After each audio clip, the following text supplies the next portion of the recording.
But I worry very much that what is being done here is saying we've got an economic crisis, therefore we're justified in fundamentally remaking the health program in America. I don't think that's right. Well, you mentioned your party and you mentioned proposing alternatives. There's a debate in your party about whether to put forward specific alternatives or whether, as the minority leader in the House, John Boehner, said, look, we don't have the votes, so let's just fight what we don't like, but we don't have a responsibility to lay out an alternative approach. Would you urge your party to be as specific as possible on every one of these issues and go to the American people and say, if we were in charge, here's what we would do differently, or should they just fight? Well, I think it's important over time to develop those alternatives. I think it's very important to let the public know what principles you're going to govern by if you're elected. I understand why they might not have a comprehensive program at this stage. It's only been a few weeks since the transition. And so it'll take them a while to get their act together. But there's nothing inappropriate or wrong with the Republicans in the Congress saying to the American people what it is they like and don't like, what they agree with or disagree with in the Obama platform. As you know, there's a debate in this town about whether the president is trying to do too much too fast. This is the Sunday Ledger-Inquirer in Columbus, Georgia, and a Knight Ridder story here about is Obama trying to do too much too fast. You have a unique perspective. You have been the White House Chief of Staff. You served in the Congress, in the minority party. You were in the cabinet in the first Bush administration and then vice president for 8 years. Mm-hmm. I know you don't like a lot of what he's trying to do, but if young Richard Cheney was in the Chief of Staff's office down the hall from President Obama, not Rahm Emanuel, would you be saying, Mr. President, you're trying to do too much too fast? Or, given that he wants to do so many things and that at the moment he's quite popular, would you say, you know what, it's a little risky, but let's go? Well, that's so somewhat analogous to the situation we had. We came in after probably the closest election in history, a 5-week recount of the Florida vote. And we got a lot of advice at the time that we should change our program because the election had been so close. President, rightfully, I thought, rejected that, said, look, this is what I ran on. We're going to improve our military capabilities. We're going to cut taxes. We're going to do No Child Left Behind. And we did it. We did not allow the critics to diminish what we were trying to accomplish. So from the standpoint of what the Obama administration's trying to do, I can't argue that they should pace it or anything like that. I think those are all tactical calls they've got to make. What's much more important is the substance of what they recommend, and that's what I disagree with. You disagree with it. I want to show you one more newspaper headline in this segment. This is a newspaper many Americans might not recognize, but I read it, and I know you read it. It's the conservative weekly Human Events. And in the lead article this week, they call it Obama's brazen deception to sell agenda. Essentially the point you just made, that they have under the umbrella of an economic crisis, you must support us, there's this urgency to act now, that they are putting in this newspaper's view a lot of items like health care, like the environment, other priorities, and saying we have to do this all now. Is the President of the United States trying to brazenly deceive the American people? Well, I think they've taken liberties, if you will, with the arguments. Given the importance to the country and to all of us of having a healthy economy and getting the economy back on track, it seems to me an administration does have an obligation to set priorities and go after that first. It also occurs to me that one of the tools that's most important in doing that is tax policy and cutting taxes, especially for those who invest and create wealth and create jobs.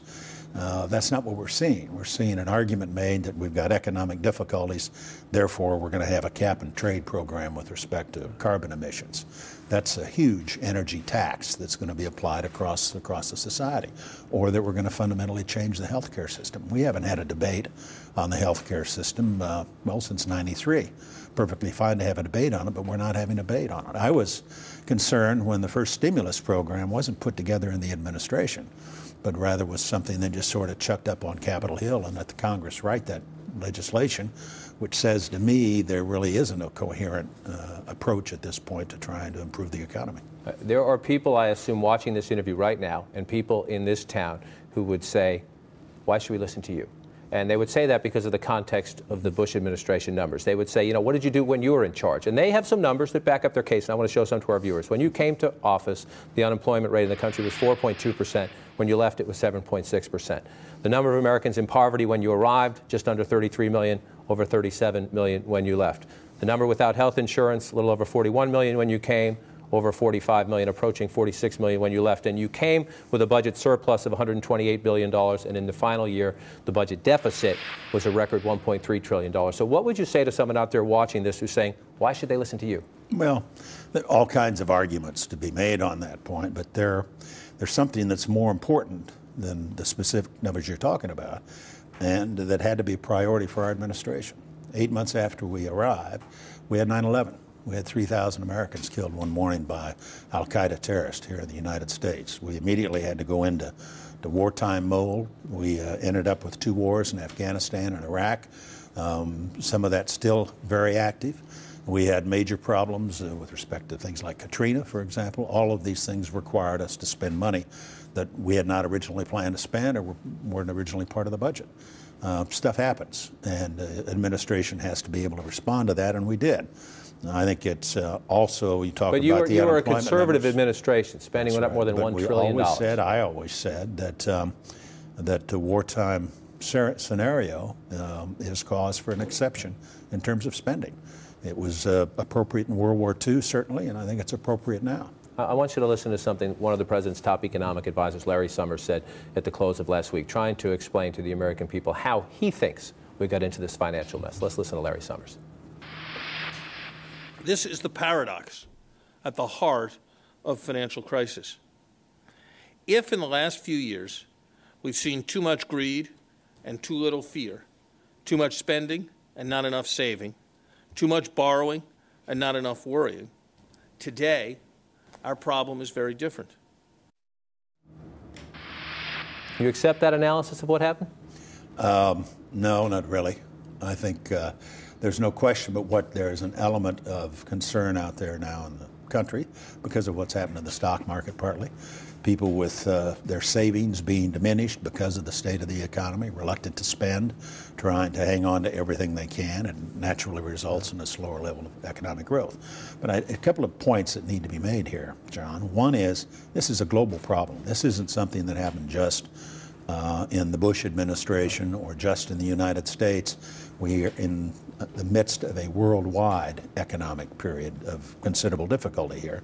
So it's, I think, in terms of trying to assess it and trying to fix it and address it, it's important to understand that. It doesn't do just to go back and say, well, George Bush was president and that's why everything's screwed up, because that's simply not true. I think some people do go back, though, sir, and say, understanding that, and the Democrats were in charge the last 2 years of your administration. That's a point that should be made, and you're right. Other governments around the world have been caught up in this, but I think some Americans say, wait a minute, he was the MBA. Dick Cheney was the veteran Washington insider and a CEO who came back into government. How could they have not seen this coming? Was everybody, not just the administration, I'm not trying to pin this on the Republicans, but was the White House, everybody in Congress, regardless of party, leaders around the world, so caught up in the boom that they had blinders on and didn't see the warning signs? I think so. I don't recall sort of a general warning of concern until things started to turn south on us. I do remember, and I mentioned earlier, Fannie Mae and Freddie Mac. Right. As best I can tell from looking at the evidence, the failure of Fannie Mae and Freddie Mac was one of the key ingredients that caused the subsequent financial problem and economic recession.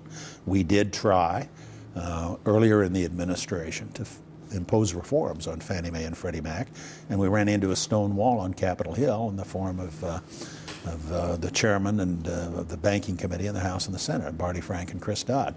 The Democrats absolutely opposed any effort to reform those two institutions, and I think the collapse of those institutions, as much as anything, contributed to the financial difficulties we've been living with since. I want to move on to other issues after a break, but before we go to the break, any regrets about the financial bailout package that started in your administration? The Obama administration is building on it. They say they're fixing some things they thought went wrong in the Bush administration. But I know hindsight is easy. But looking back now from outside of the government, was it a mistake? Should you have let the market run its course and let some of those institutions you deemed too big to fail, to let them fail? Would that have been a better course than where we are now? I don't think so. And I think you've got to remember we were talking here about financial institutions. And the federal government does have the lead responsibility for those financial institutions. That's what the Federal Reserve is part of. That's what the FDIC does. That's what we do with budgets and treasury functions and so forth. Those financial powers and responsibilities belong to the federal government. If a system's bad, if it freezes up, the only one that can fix that is the federal government. That's different than getting into the industrial sector of the economy or necessarily the housing sector or other parts of the economy. And I believe, as much as a conservative as I am in limited government, I did believe that with respect to the financial problems we had when the credit market seized up. Only the federal government could address those issues.